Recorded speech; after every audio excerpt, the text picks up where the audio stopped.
ली तुमने अगर ये तो पढ़ लेना, फिर आसान दिखेंगी। हरियाणा में चित्रकला, टॉपिक बदल गया, अभी मूर्तिकला था अब चित्रकला। देखिए इतिहास के पन्नों में हरियाणा कहीं दर्ज नहीं है चित्रकला में। आपने जितनी चित्रकला ड्राइंग पेंटिंग के नाम सुने हैं ना, आज तक हरियाणा में कोई डेवलप अपने आप नहीं किया हमने। ये सारे के सारे विदेशी हैं या हमने पड़ोसियों से सीख लिया। अगर मैं सच कहूँ तो चित्रकला पे तो सीधा प्रभाव राजस्थान का है। राजस्थानी पेंटिंग्स बहुत सुंदर होती हैं, और राजस्थानी अगर आपको कभी पढ़ने का घूमने का मौका मिले वहां जाने का, तो आप देखोगे वहां सच में पहनावा, रहन सहन, वेशभूषा और उनका जो आर्ट था ना वो गजब का था। हमारे ऊपर ज्यादा प्रभाव नहीं था किसी का भी। हरियाणा वाले लोग ज्यादा चिंता नहीं करते ना, हमें आर्ट में कोई ऐसा इंटरेस्ट था कि हमने आर्ट को अलग से कुछ डेवलप किया हो।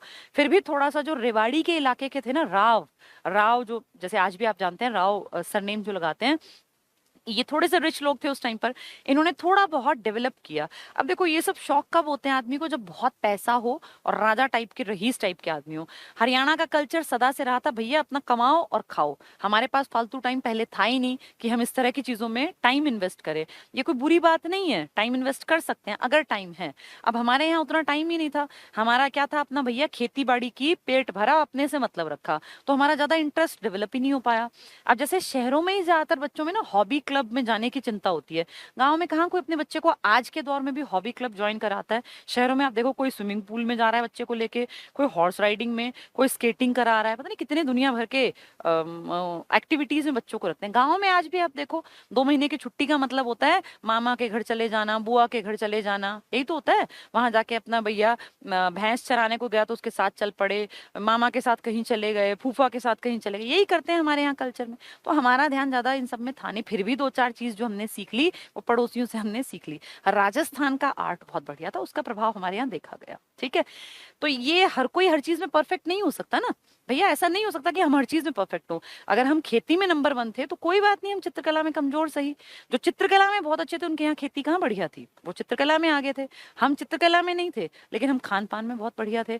आज भी हरियाणा की पहचान, हरियाणा की शान क्या है, किसान ही तो हरियाणा की शान है। आज भी हम खान पान से जाने जाते हैं। हरियाणा में दूध दही का प्रदेश कहलाता है, हरियाणा को कोई चित्रकारी का प्रदेश नहीं कहता। हमारे यहाँ कोई ऐसी बहुत बढ़िया चित्रकारी नहीं थी, लेकिन दूध दही का प्रदेश था और उसमें ही हमारा ज्यादा इंटरेस्ट था। इसलिए हमने काम किया अच्छी खेती करने पर और अपनी डेवलपमेंट उस पार्ट पे। भाई जिसकी जो चीज ताकतवर होगी उसी पे काम करेगा ना। अब हम लोग यहाँ ड्राइंग पेंटिंग पे काम करते, पता चला खेत हमारे बर्बाद हो गए, तो इसलिए हमने उस पर ज्यादा ध्यान नहीं दिया, हमने खेतों से कमाया। जिनके यहाँ खेत उतने आगे नहीं थे वो बाकी चीजों में आगे निकले। तो ये हर जैसे हर उंगली बराबर नहीं है, लेकिन सब जरूरी है ना, ऐसे ही हर स्टेट की अलग इंपॉर्टेंस थी। हमारी इंपॉर्टेंस कम रही होगी मूर्तिकला में, चित्रकला में, लेकिन हमने देखो कैसे कैसे राजा, हर्षवर्धन यहीं का तो राजा था। हर्षवर्धन जिसने की जो उत्तर भारत का अंतिम प्रतापी राजा था। तो आप ये मत मानो कि हम कमजोर हैं, कुछ चीजें हमारी कमजोर हैं। हर इंसान में कुछ पॉजिटिव होते हैं, कुछ कमजोरियां हैं। तो ये हम ज्यादा कोई बढ़ा चढ़ा के नहीं पढ़ रहे कि हम ऐसे थे। ठीक है भैया, जो चीजें कम थी कम पढ़ लेंगे। तो हरियाणा में चित्रकला पढ़े। हरियाणा में चित्रकला प्राचीन काल से प्रचलित थी, हालांकि राज्य में प्रागैतिहासिक काल के गुफा चित्रों के साक्ष्य नहीं मिले। जैसे पुराने थे ना, अब मध्य प्रदेश में है भीमबेटका की गुफाएं, उनमें आज से हजारों साल पहले, 10,000 साल पहले के आदमी रहा करते थे और वो चित्रकारी करते थे गुफा के अंदर।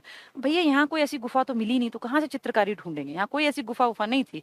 यहाँ था प्लेन इलाका, और यहाँ पे जब इंसान ने विकास किया तो उसने खेती पे काम किया। मिट्टी उपजाऊ थी ना, बीज डाला, प्रकृति ऐसी थी, मिट्टी इतनी बढ़िया थी, बारिश हुई और पैदावार हो गई।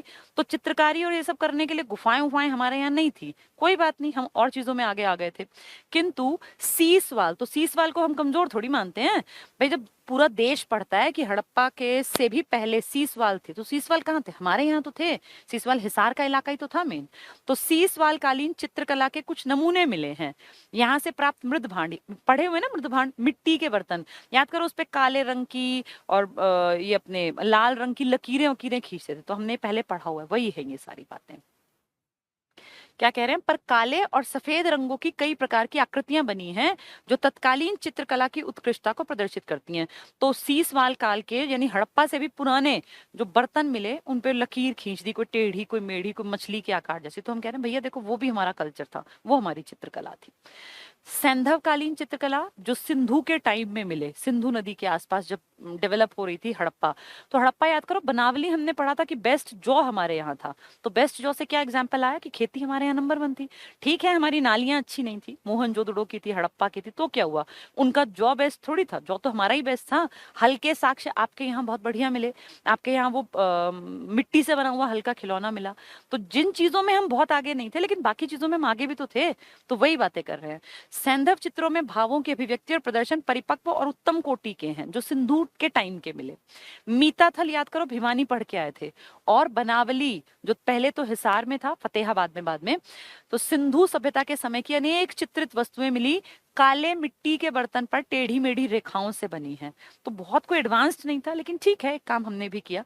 यहाँ से प्राप्त बर्तनों पर फूल पत्तियों के चित्र बने हुए हैं। कोई मिट्टी का बर्तन है, उस पर कोई 4 लकीर खींच दी और बन गया, कोई फ्लावर बना दिया, कोई पत्ती बना दी, इतना कर रखा है। इस काल में चित्रकारी भाव प्रधान नहीं थी, कोई मतलब ऐसा नहीं कि एक्सप्रेशंस समझ में आए।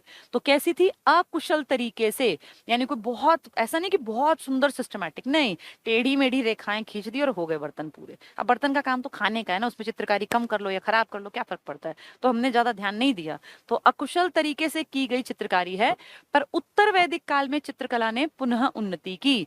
फिर उत्तर वैदिक काल में धीरे धीरे सभ्यता का विकास हुआ, तो हम भी डेवलप हुए, हमने भी अपनी चित्रकला को बेहतर, वरना पहले क्या था, मिट्टी के बर्तन पकाए और टेढ़ी मेढ़ी उस पर रेखाएं खींच दी, भैया जैसी हमें आती थी बना दी। तो बहुत अच्छी नहीं थी, लेकिन फिर धीरे धीरे समय मिला हमें, हम भी लाइफ अच्छी जीने लगे, तो हमने इसमें भी विकास कर लिया, पुनः उन्नति की। 7वीं सदी में शासक हर्षवर्धन, तो हर्षवर्धन यहीं का तो राजा था। अब टाइम मिलेगा, क्योंकि बड़ा राजा है, खूब टैक्स आएगा, तो इसके यहाँ चित्रकार भी होंगे, ये खुद भी चित्रकारी करेगा। तो हर्षवर्धन एक कुशल चित्रकार थे, उसके दरबार में अच्छे चित्रकार थे। तो जब पैसा होगा, फुर्सत होगी, तभी तो आदमी चित्रकारी करेगा।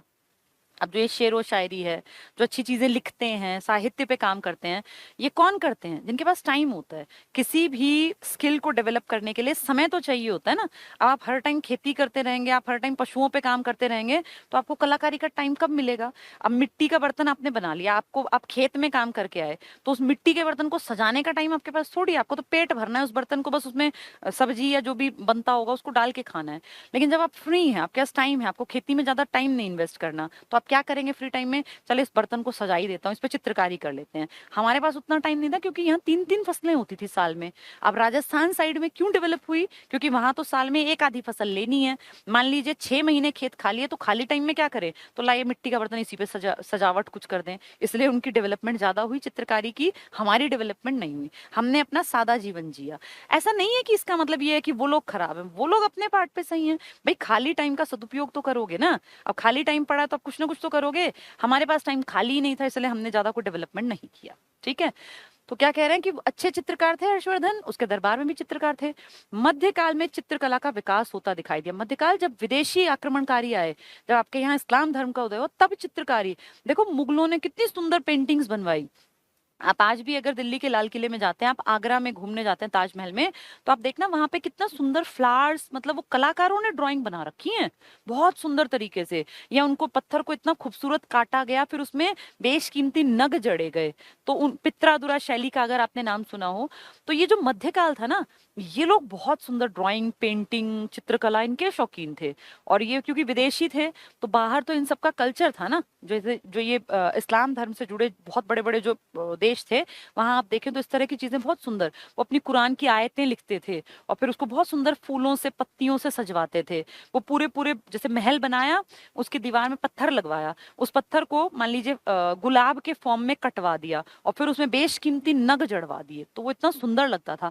हमारे टाइम में यहाँ कहाँ, हमने कब पढ़ा ऐसा, हमारे यहाँ ऐसा नहीं था। ये विदेशियों से हम तक आया, फिर उसके कारण हमारे यहाँ भी आ गया। तो क्या कहते हैं, मध्यकाल में चित्रकला का विकास होता दिखाई देता है, लेकिन हरियाणा में इसका विकास ना के बराबर है। भैया हमने ज्यादा ध्यान नहीं दिया। हुआ विकास, दिल्ली में हुआ, आगरा में हुआ, जो ये लाल किला बना, आगरा का जो है किला बना, लेकिन हमारे यहाँ कोई ऐसी कोई खास चीज है ही नहीं। आप देखो दिल्ली में लाल किला देखने लायक है, अगर आप जाओ कभी तो लाल किला सच में देखने लायक है।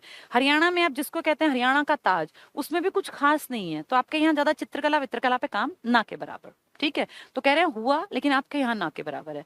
हरियाणा में चित्रकला से संबंधित किसी भी स्कूल का विकास नहीं हुआ। स्कूल से यहाँ मतलब आजकल वाले स्कूल नहीं, स्कूल का मतलब होता है एक खास तरह के आर्ट को आगे बढ़ाने के लिए जब कोई संगठन, कोई संस्था काम करती है, तो हम कहते हैं ये स्कूल है।